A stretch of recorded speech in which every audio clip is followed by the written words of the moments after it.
I'm doing an update on my summer book list to tell you just some reviews on what I thought of the books. So firstly, I read Rachel's Holiday by Marian Keyes. Obviously, it was a great book. I've read it about a million times already. Loved it so much. Definitely recommend her as a writer, and it's a fantastic book. Secondly, I read Flying Chances by Sarah Gruen. This was the continuation of Writing Lessons. Writing Lessons was a great book. This was not. This was probably the worst book I've read in a really, really long time. I felt like she was basically under contract to write something and put this together because it really had no real plot. And when they did try to throw in this twist and throw in this storyline, the storyline itself I felt was really inappropriate. It made me not like any of the characters, and I would not recommend this at all. So don't read this, but read Writing Lessons because it's good. Then I read The Girl Who Played with Fire, which was amazing. A friend of mine was also reading this at the cottage, and she was about 300 pages ahead. And so I was really trying to catch up to her. And then she ended up going home for the night because she had a business meeting. And I basically caught up to her and finished the whole book by the time she got back. So we never got to read it together. But I couldn't put it down. It was so good. I literally read it in 2 days, and you can see how big it is. Amazing, amazing. Better than The Dragon Tattoo, but much more of a cliffhanger. I definitely wanted to read The Girl Who Kicks the Hornet's Nest right away. And as you know, I always like to wait for it to come in paperback just because of space issues. But my friends ended up getting it for me for my birthday, so I get to read it. Yay! So yeah, I'm going to read that very soon. Great book. Highly recommend the series and the movies. Great, great series. Anyway, then I read my Harry Potters. I got through the first 3. And I just finished getting the rest of the series. So I'm going to complete that before the movie comes out in November. Love them, as usual. They're just amazing books. I don't even know what else to say. I love the whole Harry Potter world. It's fantastic. Then I read the 2 Alice Hoffman books. Practical Magic was a big disappointment. The movie was about 100 times better. The characters were a lot more likable in the movie. I found in the book there was a lot more focus on the daughters than Jilly and Sally's relationship. And the daughters themselves were a lot older. They were like teenagers. And I don't know, it just really, I didn't get as involved in the story. The plot is a little bit different than the movie.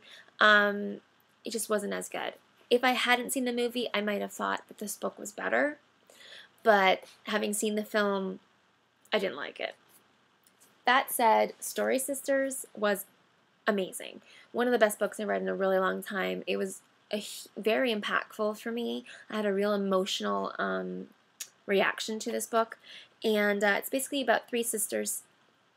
And 2 of them have a very traumatic event occur in their lives, and the 3rd one doesn't know about it. And basically, in order to cope with this event, they create this separate reality to kind of deal with it. And that reality affects the way that their entire lives turn out. Like, their relationships get affected by it, their personalities, and basically by not facing their issues, not talking about their issues, they end up setting themselves on this path that most things don't end well for them. It's just really powerful. It makes you realize that you have to face your emotions and face your problems in life, and by trying not to deal with things, you're only hurting yourself. It's a really powerful book. I thoroughly enjoyed it. Highly recommend that one. And then I read the Christopher Moore books, Bloodsucking Fiends and You Suck. I really like these. They're vampire books, but they're written from a very male perspective. Less, unrequited love and sexy, and more just realistic. I really liked his way of writing. I liked You Suck a little bit more than Bloodsucking Fiends, but they're both great. Which brings me to books that I am going to read next. I have the biggest stack. But one of them is another Christopher Moore book, which is called a dirty job. And the character in this book is like a Grim Reaper type character, and you actually meet him in You Suck. So it's kind of ties in, and these ones were all on sale at Chapters Today, so I bought a bunch of books there. I'm also still reading Wolf Hall. It's a book that is not easy to get through just because there's so many characters. When you start delving into historical fiction, you have so many relationships, so many family relations, class kind of segregations. There's like whole charts in the beginning about like how everyone is related and how everyone knows each other. So when you're dealing with that, you constantly have to go back and refer to those things because it gets really confusing. So I am about that much in. It is a really good book. It's all about Thomas Cromwell and his like life and his impact on the whole Henry VIII story. It's written in a really entertaining way, and I enjoy it. And it's making me want to rent The Tudors like all the seasons and watch it. But yeah, it is going to take me a while to get through this because it's definitely a book that requires a lot more in-depth intention when you're reading it. I can't speed read through it like I usually do. For older books, I do want to revisit some classics. On the Road by Jack Kerouac, which my boyfriend is rereading for the 100th time at the moment. I do want to read it as well, reread it as well. I've read it before. And then The Woman in White by Wilkie Collins, which is one of like the first detective novels ever written. It was written in the late 1800s, and I actually read this in school, but I do want to reread it. I feel like when you're younger or you just get to a different place in your life, books, they develop a new meaning for you. They are more impactful, or you understand more things about them, so it's good to reread ones that you read when you were a lot younger. Anyway, other books that I've bought on my to-read list. I have so many. See them. There's like 20. These two I mentioned in the other video. I still need to read them. Dawn of the Dreadfuls. Actually, I don't know if I did mention these, but and The Witching Hour by Anne Rice. Kind of like horror-y type books like that. I loved I Lost I Made Spaghetti. This is like a relationship / cooking novel. So I want to read that. A lot of these are like chick lit kind of books. There was a big sale, buy 3 get 1 free at Chapters a while back, and I bought a bunch of just whatever like appealed to me at the time. So I have Mercury in Retrograde and The New Yorkers. And I have The Serialist. This is like a detective serial killer type book. One of Cesar Millan's books, Be the Pack Leader. I love reading about his ideas on dog training. I have one of his other books as well.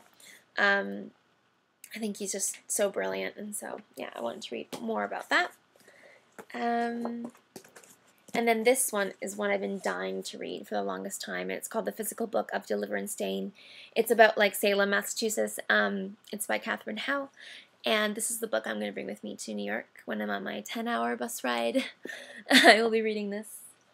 And then I did get a couple books today because they had a bunch for $10. I got The Year of Disappearances. It's called An Ethical Vampire Novel, so we'll see how that is. I got The House at Riverton, which is about a family in the 1920s in England. I got Bonjour Tristesse, which is a French novel this is obviously in English, but originally a French novel. It's kind of like a coming-of-age love, dealing with relationships story. And I got the Christopher Moore book today as well. And then lastly, I'm dying to read this book. It's called Never Let Me Go. It's been made into a film, but it's not a new book. And it stars Keira Knightley and Carey Mulligan. But it's basically about clones. People have been cloned in this sci-fi universe to have their organs harvested. And so they know that they're going to die.